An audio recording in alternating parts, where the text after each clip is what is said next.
자, 오늘 누가복음 강해 오늘 다 같이 보실 말씀은 지난 시간에 계속 이어서 누가복음 2장 4절에서 7절까지입니다. 누가복음 2장 4절에서 7절까지입니다.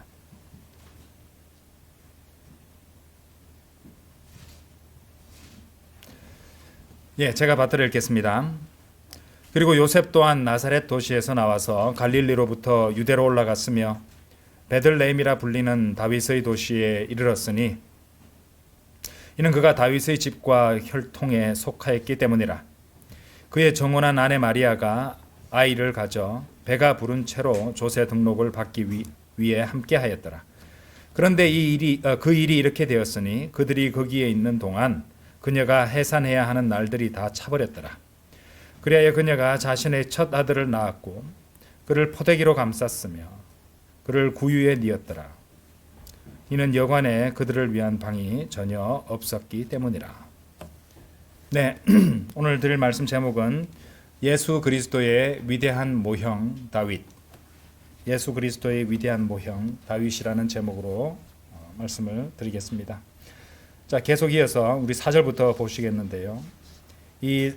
지난 시간에 이제 마지막 부분에서 설명드렸듯이 이 작고 어떻게 보면은 볼품없는 그런 도시였던 베들레헴이 그렇게 유명하게 되었고 또 알려지게 된 이유가 있었죠. 그 이유는 이제 예수 그리스도께서 출생하시는 바로 그곳이 다윗 왕의 출생지였기 때문입니다. 그것이 이제 지금 우리가 2장 4절에 보시면은 베들레헴이라 불리는 다윗의 도시에 이르렀으니라는 이 부분입니다. 자, 그래서 이제 이 지난 시간에 미가서 한번 열어보실까요? 이제 기억을 되살리기 위해서 미가서 5장 2절을 보시면은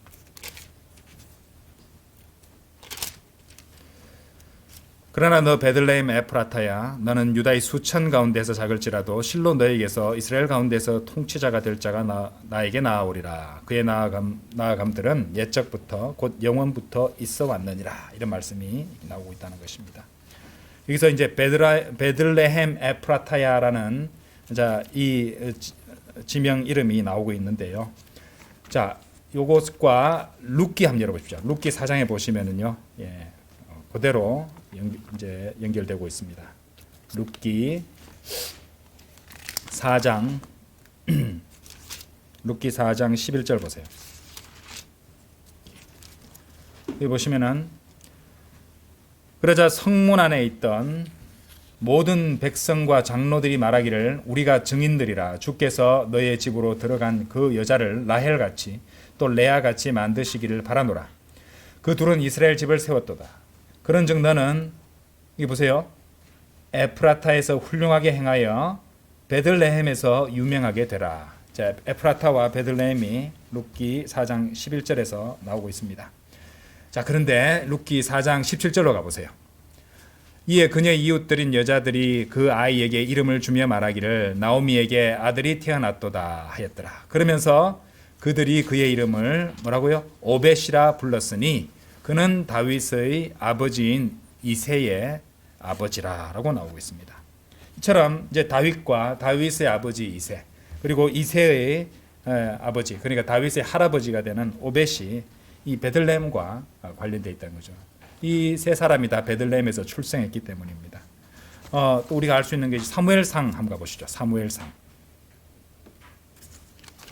사무엘기상 16장 한번 가보세요. 자, 오늘은 성경 기록들을 많이 찾아보겠습니다.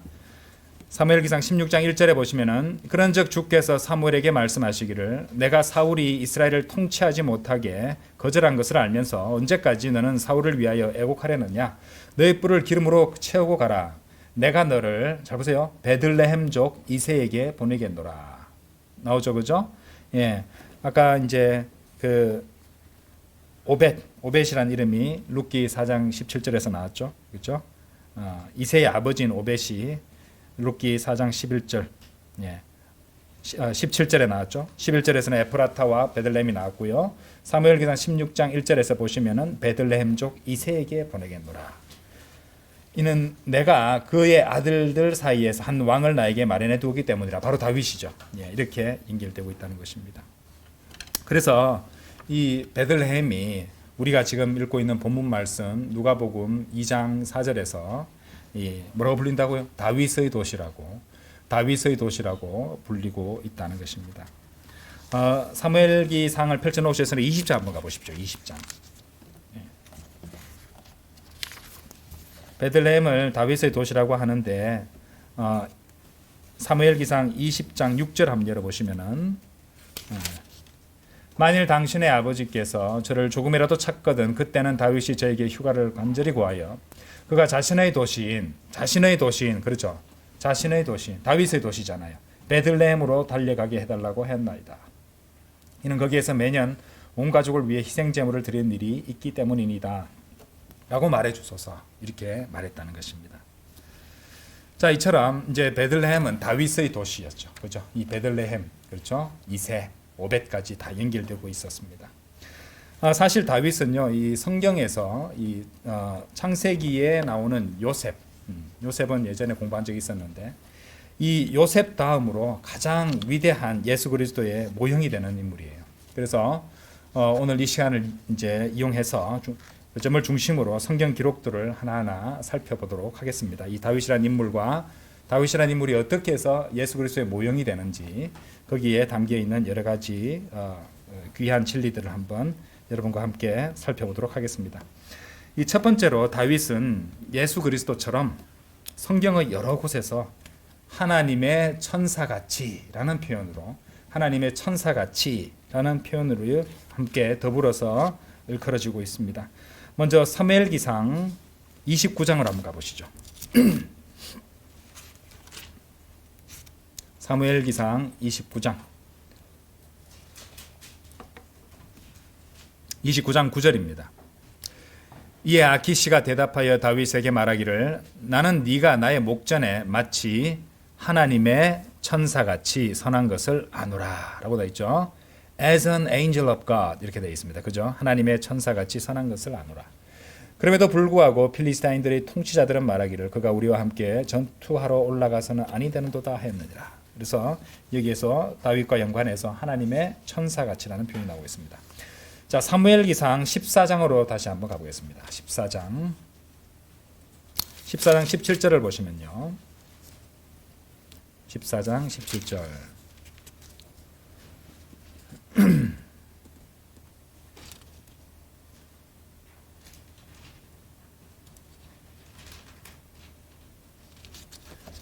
제가 본 구절을 잘못 적어놨잖아요. 잠깐만 제가 찾아보겠습니다.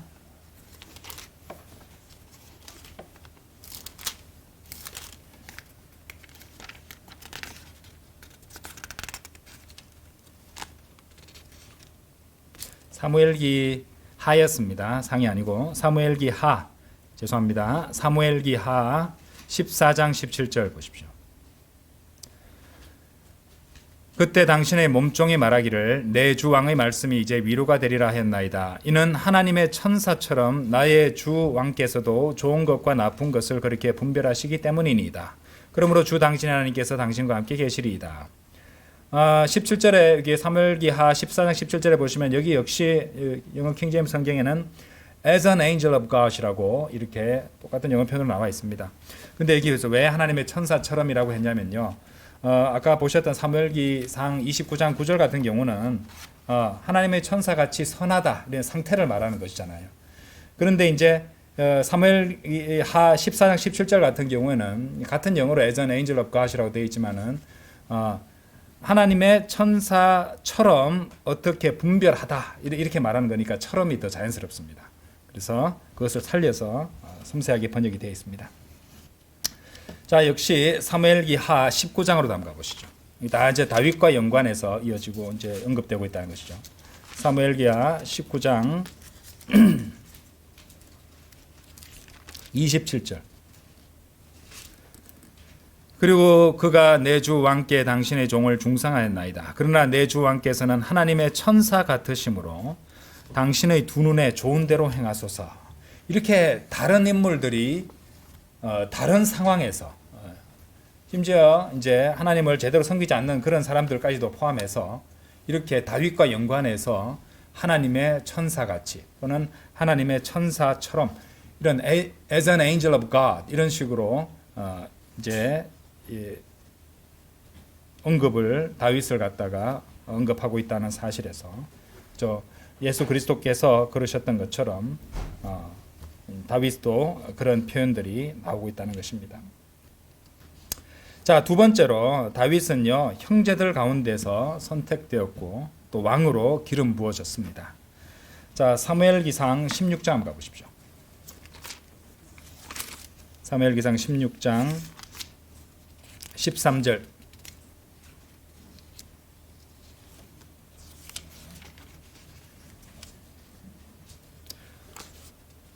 16장 13절.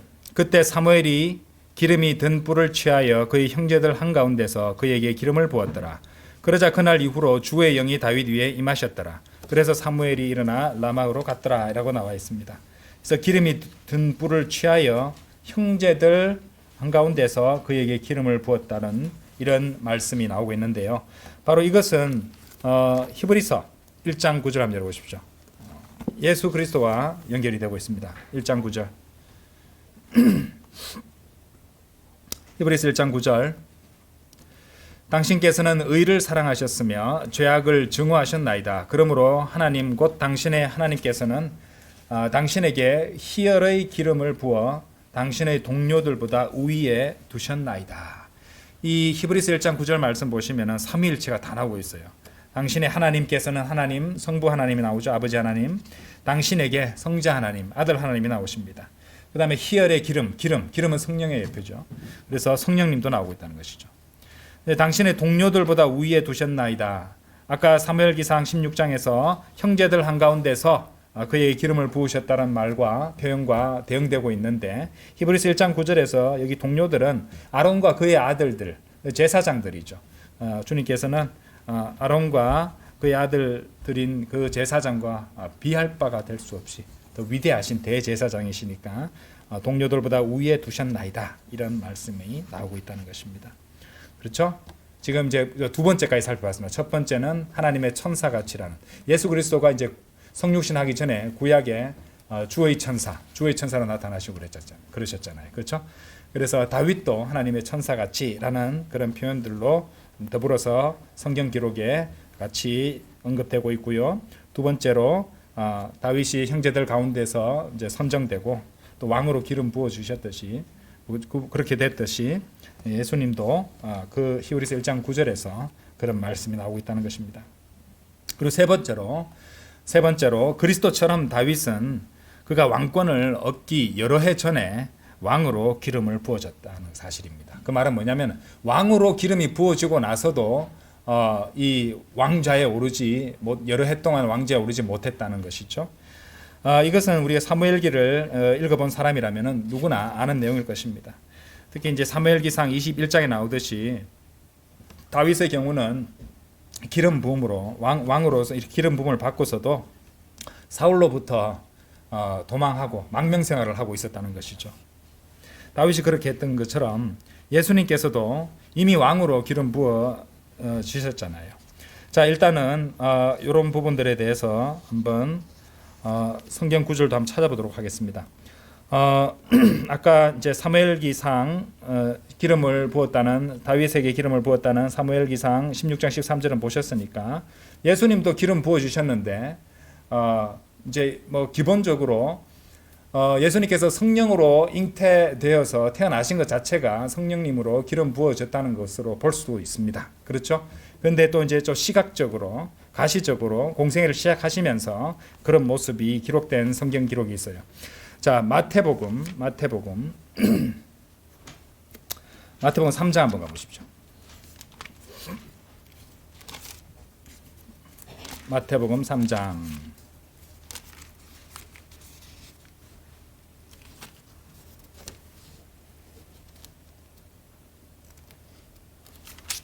16절입니다. 16절 17절 보겠습니다. 그러자 예수님 곧 그분께서 침례를 받으시고 물속에서부터 곧바로 올라오셨을 때에 보라 그래 하늘들이 그분께 열렸으며 하나님의 영께서 비둘기같이 내려오시어 성령님이죠, 그죠? 자신 위에 내려앉으시는 것을 그분께서 보셨더라.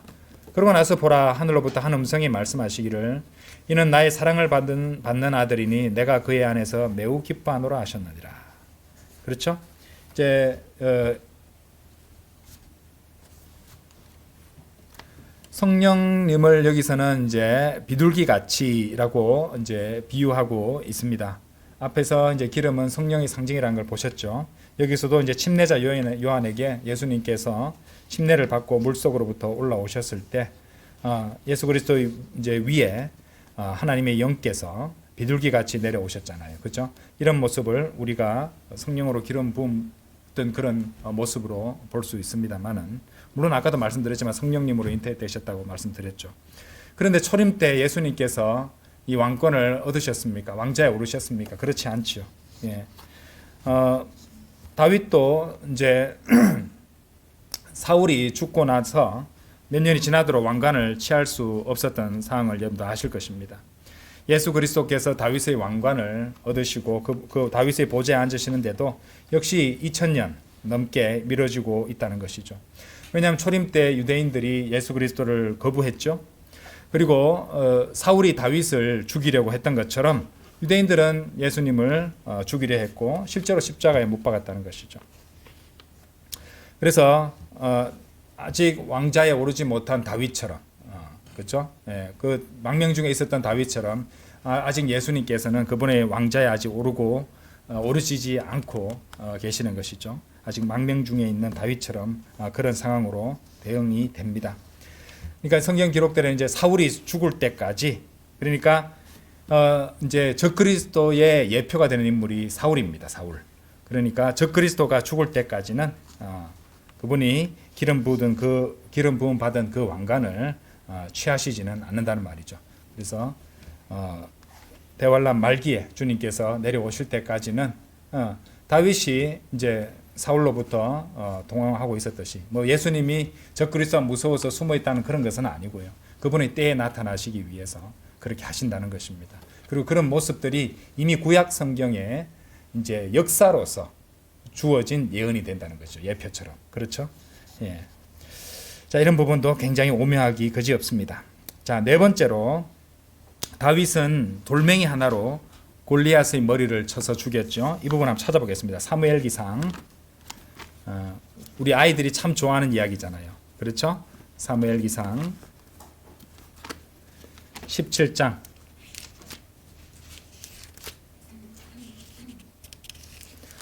49절입니다.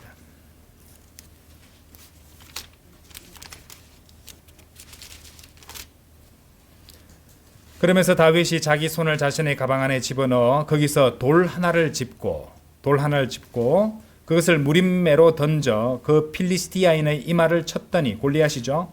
그 돌이 그의 이마 속에 박혔더라. 그리하여 그가 땅에 자기 얼굴을 박고 쓰러졌더라. 이 다윗이 그렇게 했던 것처럼 이제 이것은 이렇게 막 단순히 이제 이 거인족 하나를 다윗이 돌멩이 하나로 죽인 것으로 끝나는 것이 아니라 장차 주님께서 예수 그리스도께서 하실 일을 보여주는 그림이 됩니다. 자, 다니엘서 2장 한번 가보십시오.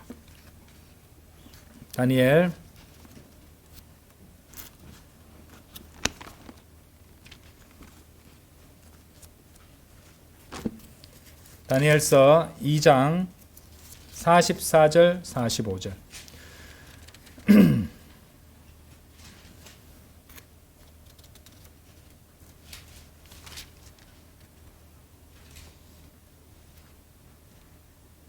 네부카드네자르 왕이 이제 꿈을 꿨는데 그 꿈도 잊어버렸죠. 예, 그래서 그것을 갖다가 설명해 주는 과정입니다. 다니엘이 44절. 그리고 이 왕들의 날들에 하늘의 하나님께서 한 왕국을 세우시리니 그 왕국은 결코 멸망하지 아니하리이다. 그리고 그 왕국은 다른 백성에게 남겨지지 아니할 것이요. 오히려 그것이 이 모든 왕국들을 산산이 부수고 진멸하리니 그 왕국은 영원토록 서리이다. 당신께서는 손들을 대지 않은 돌이 산에서 깎여 나간 것과 그것이 철과 녹과 진흙과 은과 금을 산산이 부수는 것을 보셨으니 위대하신 하나님께서 장차 무엇이 일어날지 왕에게 알려지게 하셨나이다. 그런즉 그 꿈은 명확하고 그것의 해석도 확실하나이다. 자, 근데 여기서 돌을 보세요. 돌. 여기서 아까 보셨던 다윗이 골리앗을 죽인 그 장면과 지금 다니엘서 2장 44절 45절에서 공통 분모가 있습니다. 그것이 바로 돌입니다. 돌. 돌이 근데 산에서 깎여 나온 것과 같이라고 돼요. 산이 어떻게 생겨요? 보통 이렇게 상박형이잖아요. 우리가 삼각형으로 지도에도 산을 삼각형으로 표시를 합니다. 그렇죠? 그런데 자, 여기 손을 끼워 놓으시고 마태복음 21장 한번 가보십시오. 마태복음 21장. 마태복음 21장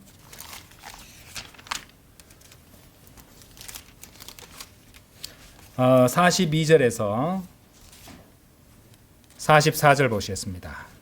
자, 방금 읽으신 다니엘서 2장 44절에서 46절 말씀과 한번 겹쳐가면서 보시도록 하시면 됩니다. 예수님께서 그들에게 이같이 말씀하셨느니라. 너희는 성경 기록들 안에서 건축자들이 거절한 돌 바로 그것이 모퉁이의 머릿돌이 되나이다. 이것은 주께서 행하신 일이요 그것은 우리의 눈에 놀랍나이다 한 것을 전혀 읽어보지 않았느냐? 그러므로 내가 너에게 말하노니 너에게서 하나님의 만국이 취하여질 것이요 그것의 열매들을 낼 민족에게 주어지리라. 44절 그리고 누구든지 이 돌 위에 떨어지는 자는 부서지리라. 반면에 누구에게든지 그 돌이 떨어지게 되면 그것이 그를 잘게 가루로 부수리라. 그러면은 자, 방금 보신 이 마태복음 21장 말씀과 다니엘서 2장 말씀을 한번 연결해 보십시다. 떨어져서 부수는 그 이제 주체가 되는 것은 돌인데 여기서 뭐라고 말하냐면요. 모퉁이의 머릿돌이라고 말하고 있습니다. 그죠? 모퉁이 돌이면서 머릿돌이 되는 구조가 뭔지 아십니까? 사각뿔입니다. 피라미드 모양입니다. 피라미드는요, 모퉁이 돌이 이렇게 돌려보면 그게 머릿돌이 되어버리는 것이에요. 그렇죠? 그래서 자, 설명을 드렸습니다. 이 머릿돌이 내려오게 되면은 그 세상의 모든 왕국들을 쳐서 산산조각을 낸다는 것이죠. 그래서 지금 다니엘서 2장 44절에서 45절에서 돌이 산에서 깎여 나간 것과 손들을 대지 않은 돌이 산에서 깎여 나간 것과 라고 했잖아요. 산도 삼각형 모양이잖아요. 그렇죠? 그의 머릿돌 부분입니다. 자, 그 피라미드처럼 생긴 이제 그림으로 그리자면 그렇다는 거죠. 이제 마태복음 말씀과 연결 지을 수 있다는 것이죠. 피라미드처럼 생긴 그 돌이 와서 세상을 치는 거죠. 모퉁이의 머릿돌. 머릿돌이 와서 그 형상을 쳐버서 세상 왕국들을 다 가루로 만들어 버리는 이런 모습과 연관이 되고 있다는 것입니다. 그렇죠? 다윗이 그 작은 돌멩이 하나로 골리앗을 쳐서 쓰러뜨렸던 것처럼요.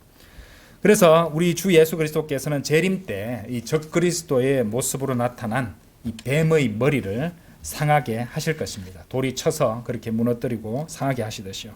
자, 이 부분도 성경의 제일 앞의 책과 구약 성경의 제일 후반부에 있는 나오는 책의 말씀이 서로 연결되고 있는데 먼저 창세기 3장 한번 열어보세요. 창세기 3장 15절 보세요. 또한 너와 그 여자 사이에 또 너의 씨와 그녀의 씨 사이에 내가 적개심을 두겠노라. 그 여자의 씨가 너의 머리를 상하게 할 것이요 너는 그의 발꿈치를 상하게 할 것이라 라고 말씀하시죠. 예, 적그리스도의 모습으로 나타난 뱀의 머리를 상하게 한다는 것이잖아요. 자, 하박국으로 가보겠습니다. 하박국 3장 13절. 하박국 3장 13절. 공교롭게도 절도 13입니다. 그렇죠? 당신께서 당신의 백성의 구원을 위하여 나가셨으니 곧 당신의 기름 부음 받은 자와 함께한 구원이니이다. 당신께서 그 사악한 자의 집에서 그 목까지 기초를 드러내심으로써 그 머리에 상처를 입히셨나이다. 셀라. 그렇죠? 보통 셀라 이래 나오면은 재림 문맥이 많죠.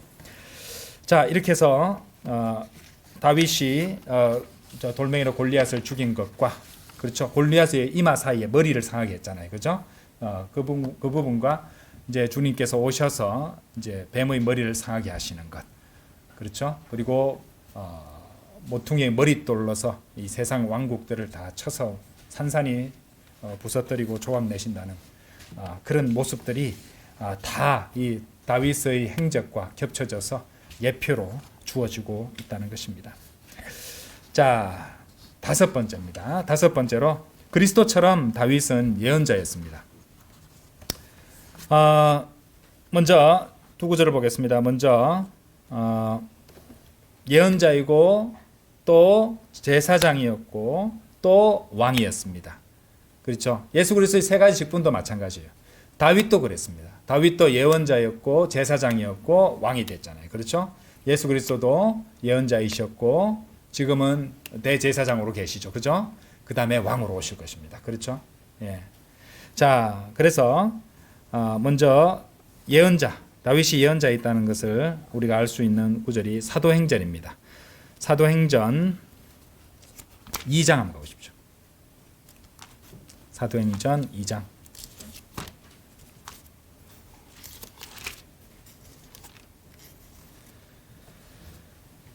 2장 29절.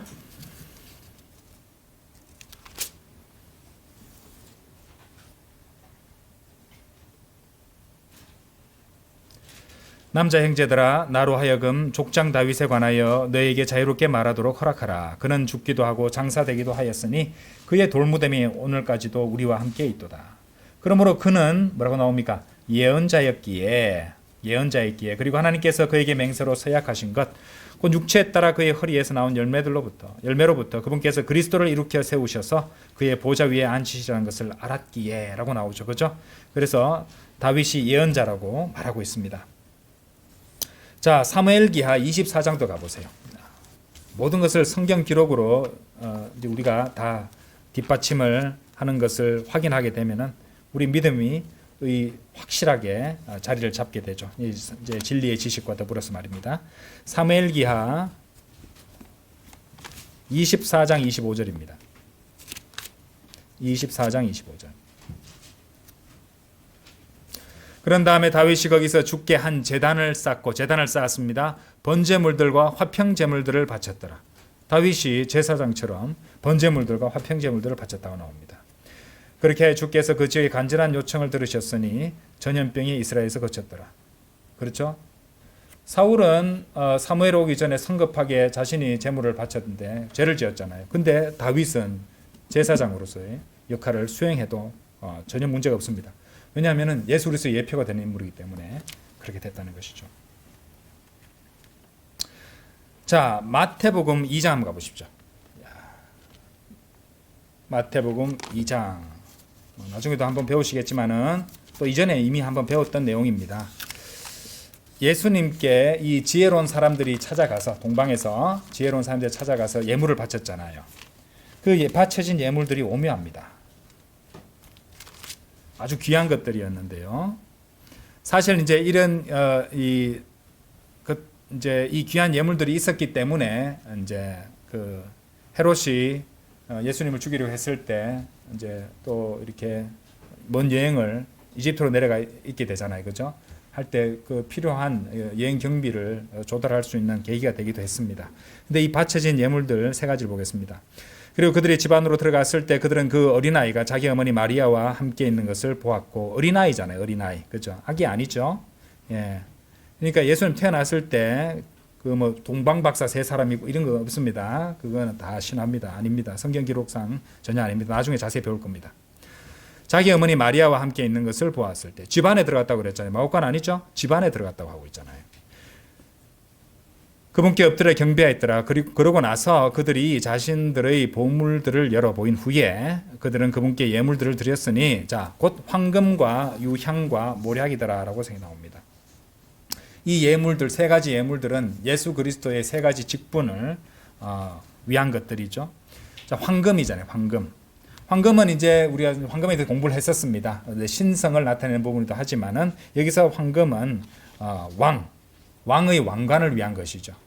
실제로 예수님께서 계시록 19장 16절에 보시면은 만왕의 왕이요 만주의 주이라고 언급되는 말씀이 나오는데요. 여기서 바쳐진 왕관은 그러니까 황금은 왕의 왕관을 위한 것이고 유향은 말 그대로 향이니까요. 유향이니까요. 금제단에서 우리 보통 이전 성경에서는 향단, 금향단 이랬는데 금제단에서 노제단이 있고 금제단이 있잖아요. 그죠? 금제단에서 섬기는 이 제사장을 위한 것이죠. 제사장 직분을 보여주고 있는 것입니다. 히브리서 6장 20절에서는 예수 그리스도는 대제사장이라고 말씀하시고 있죠. 그 다음에 모략은 이 죄들로 인해서 죽으러 오신 예언자를 나타내는 것입니다. 실제로 예수님께서도 모세가 예수님에 대해서 예언을 하면서 나와 같은 한 예언자라고 신명기 18장 15절에서 그렇게 말하고 있다는 것이죠. 자, 이처럼 우리가 이제 다윗이 예수 그리스도의 아주 훌륭한 예표가 되는 위대한 예표가 되는 인물이라는 것을 5가지를 살펴봤습니다.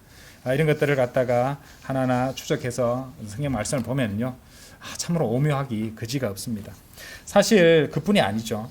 이 시편을 읽어보시면은 여러 곳에서 여러 번에 걸쳐서 다윗이 자신의 인생에서 일어나는 일들에 대한 어떤 언급도 없이 이 1인칭 관점에서 이렇게 말을 하는 그런 대목들을 우리가 볼 수 있습니다. 그것은 바로 예수 그리스도에 관해서 예언적으로 그렇게 말을 하고 있는 것이죠. 그런 것들을 나중에 시간 관계상 이제 구절만 말씀드릴 텐데요. 사도행전 2장 34절, 36절도 그 관련 구절로서 한번 읽어보시면 이해가 되실 것입니다. 실제로 이제 시편에서 그렇게 하는 예시는 이제 22편을 보시면은 이제 그 장 전체가 예수 그리스도의 십자가에 관한 내용이 나오고 있는 것을 알 수 있습니다. 그래서 다윗은 그 22편에서 마치 자신에게 일어나는 것처럼 그렇게 1인칭으로 서술하고 있는데요. 한번 열어보겠습니다. 한 구절만. 시편 22편 16절 보세요. 시편 22편 16절.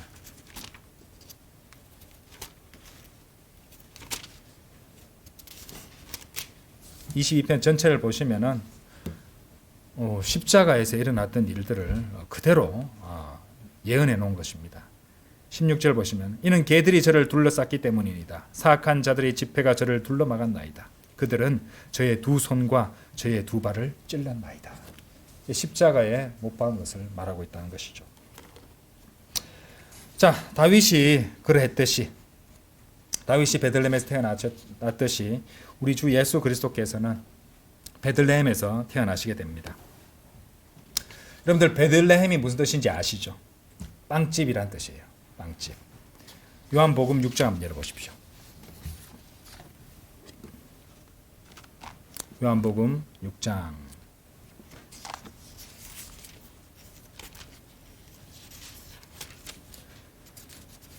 요한복음 6장 32절입니다. 32절에서 36절까지 보시겠습니다.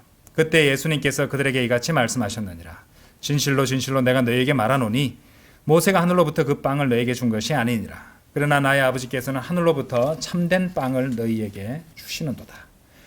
이는 하나님의 빵이 하늘로부터 내려온 자요 세상에 생명을 주는 자이기 때문이라. 그때 그들이 그분께 말씀드리기를 주여 우리에게 언제나 이 빵을 주소서 하였더라. 즉 배를 채울 빵으로 말하고 있는 것이죠. 그래서 예수님께서 그들에게 이같이 말씀하셨느니라.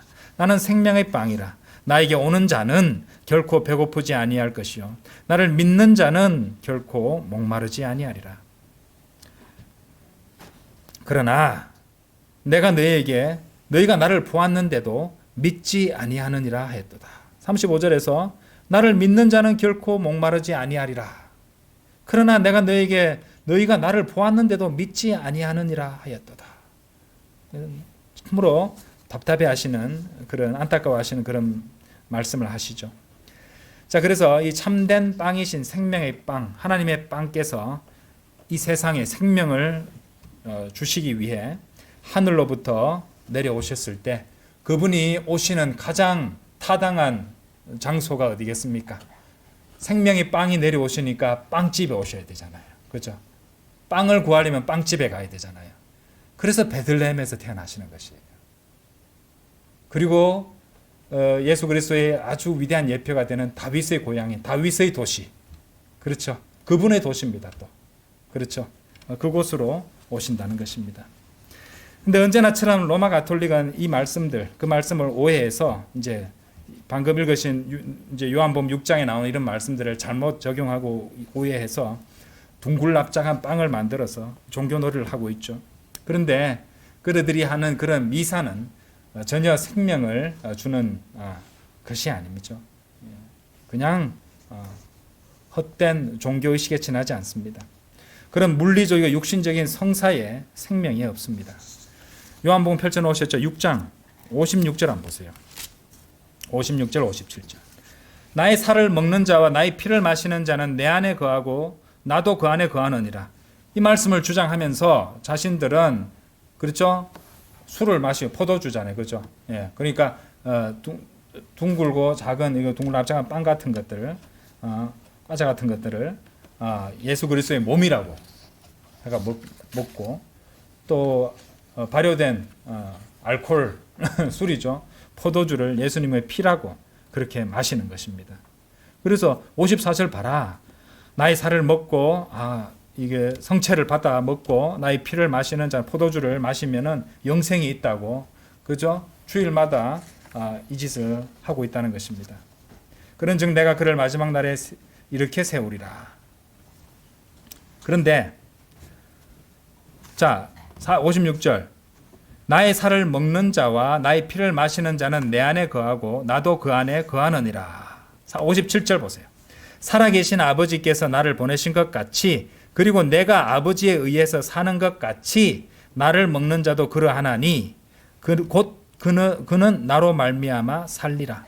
그러면은 내가 아버지에 의해서 사는 것 같이 나를 먹는 자도 그러하나니 곧 나로 말미암아 산다. 예수님은 아버지로 말미암아 살고 그리고 또 예수님 그리고 이제 죄인들은 예수님으로 말미암아 산다는 이 말씀을 하셨는데 그러면 로마 가톨릭의 이제 성체 성사가 맞다면은 예수님이 하나님을 먹어야 되는 거 아닙니까? 예수님이 하나님을 먹으셨어요? 아니잖아요. 아닙니다. 그건 성경을 잘못 해석한 것입니다. 예수님의 진짜 살과 진짜 피를 먹고 마시는 것이 아니죠.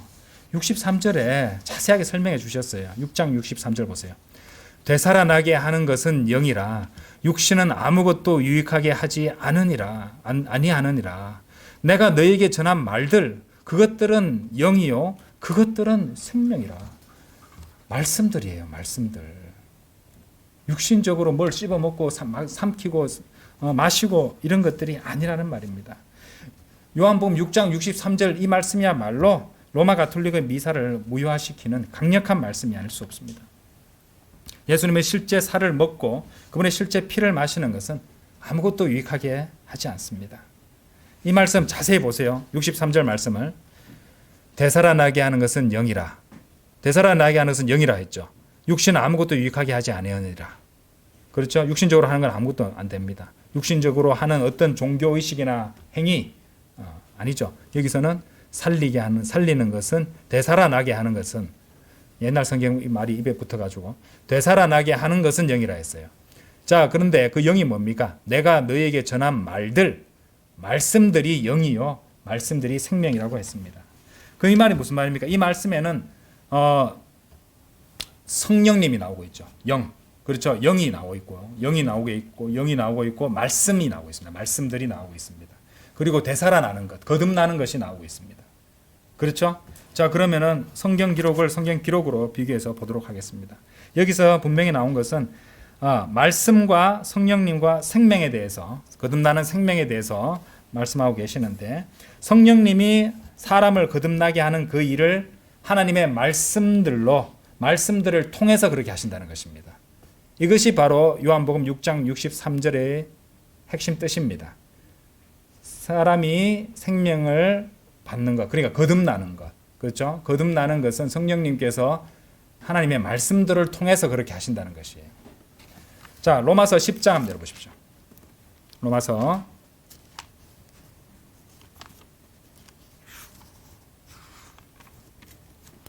10장 17절 우리 잘 아시는 말씀이잖아요. 그렇죠? 복음 전할 때도 많이 쓰잖아요. 그렇기에 믿음은 들음에서 오며 들음은 하나님의 말씀에 의해서 오느니라 그랬습니다. 들음은 하나님의 말씀에 의해서 오고 믿음은 들음에서 의해서 오며 들음은 하나님의 말씀에 의해서 온다는 것이죠. 그렇죠? 베드로전서 1장 23절 가보십시오. 베드로전서 1장 23절.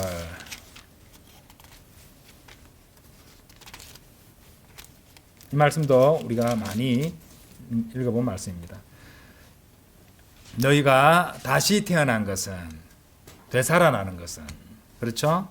썩을 수 있는 씨에서 난 것이 아니요 썩을 수 없는 씨에서, 그렇죠? 썩을 수 incorruptible, 썩을 수 없는 씨에서 난 것이니 살아있고 영원토록 거하는 뭐라고요? 하나님의 말씀에 의한 것이라고 말씀하십니다. 그렇죠? 말씀으로, 그렇죠? 말씀으로 다시 태어나는 것이에요. 말씀으로 되살아난다는 것입니다. 요한복음 6장 63절하고 연결이 되고 있죠? 그렇죠? 야고보서 1장 한 구절 더 보겠습니다. 야고보서, 베드로전서 앞에 야고보서 1장 21절. 이러한 이유로 모든 더러움과 넘쳐나는 간악함을 치워버리고 접목된 말씀을 온유함으로 받아들이라. 자, 그 말씀은 너희의 혼들을 능히 구원할 수 있느니라. 역시 같은 진리를 담고 있습니다. 주님께서는 가짜 생명의 빵을 먹는 것이 아니라 생명의 빵이신 자신을 믿으라고 하셨던 것이에요. 그렇죠? 믿으라고 하셨던 것입니다. 그래서 다윗의 자손이신 주님은 믿지 않는 자들에게 아까 읽어보셨던 그 책망을 주셨던 것입니다. 요한복음 6장 36절에서 그러나 내가 너희에게 나를 보았는데도 믿지 아니하느니라 하였도다. 생명의 빵, 하늘에서 내려오신 하나님의 빵, 생명의 빵을 앞에 놓고도 그들은 몰랐다는 것이죠. 믿지 않았다는 것입니다. 그렇죠? 우리도 요즘에 이렇게 복음을 전하거나 할 때 사람들에게 되살아나게 하는 그 생명의 빵을 증거하는 말씀을 증거해도 사람들은 믿지 않습니다. 그래서 거듭나지 못하는 것이죠. 그 대신에 사람들은 가짜 빵을 갖다 먹고 포도주를 마시는 데는 잘 몰려갑니다. 자기 눈에, 육신의 눈으로 봤을 때는 되게 고상하게 보이거든요. 하지만 그것들은 말도 안 되는 헛된 종교 노름에 지나지 않는다는 것입니다. 오늘 이제 이 공부를 통해서 예수 그리스도의 위대한 모형인 다윗에 대해서 잘 아시게 되었을 것이고, 이제 다윗의 도시라고 하면은 왜 베들레헴이 왜 다윗의 도시이고 왜 예수님께서 베들레헴 빵집에 태어나셔야 하셨는지 잘 아시게 될 것입니다. 이 모든 것들을 다 주관하시는 하나님의 능력이 그야말로 놀랍기 그지없습니다. 오늘 여기까지 보시겠습니다. 다 같이 기도드리겠습니다.